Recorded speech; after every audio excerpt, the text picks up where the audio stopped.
বন্ধুরা, দেখবেন যে কোনো সরকারি প্রতিষ্ঠানের বাইরে রাস্তার ধারের দিকটাতে অনেক দোকান নির্মাণ করে ফেলে লোকজন। কেউ কেউ সেখানে সফল ব্যবসা করতে পারে, আর বেশিরভাগ লোকই ব্যর্থ হয়ে যায়। তারা একটা ভালো রকম ইনভেস্ট করে, মানে তার ক্যাপাসিটির মতো করে ভালো রকম ইনভেস্ট করে, কিন্তু সেই ইনভেস্টমেন্টটাও অকেজো হয়ে যায়, সেখান থেকে কোনো রিটার্ন সে পায় না। তাহলে যারা নিচুতলার লোক, ব্যবসা কিভাবে তারা শুরু করবে? বড় রকমের ইনভেস্টমেন্ট, বড় দোকান করার পুঁজি যাদের থাকে না, তারা ছোট থেকে কিভাবে ব্যবসা তুলতে পারে?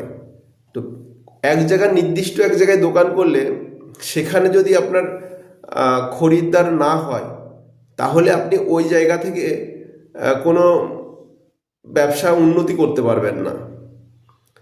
আপনাকে খরিদ্দারের কাছে যেতে হবে। সেটা করতে গেলে আপনাকে দোকান না করাই ভালো। এইভাবে রাস্তার সাইডে দোকান করে সেখানে কাস্টমার গেল না, পুরো বিনিয়োগটা জলে গেল, সেটা না করে অল্প টাকায় আপনি ভ্রাম্যমান ব্যবসা খুলুন। যে কোনো জিনিসের ব্যবসা হতে পারে, যে আপনি খরিদ্দারের কাছে চলে যাবেন। যেখানে যেখানে খরিদ্দার আছে, আপনি কিছুদিন মার্কেটে ঘুরলেই বুঝতে পারবেন যে কোথায় কোথায় আপনার কাস্টমার রয়েছে।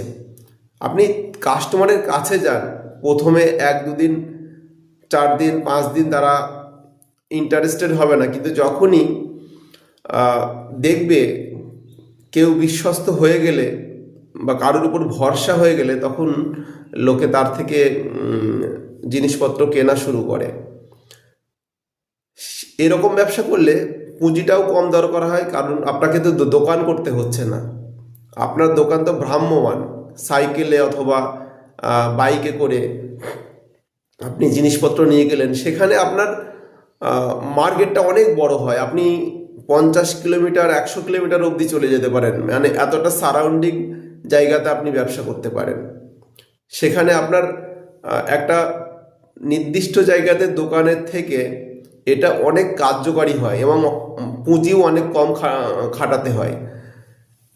সেটা করলে আপনার ব্যবসায় লস হওয়ার সম্ভাবনা খুব কম থাকে।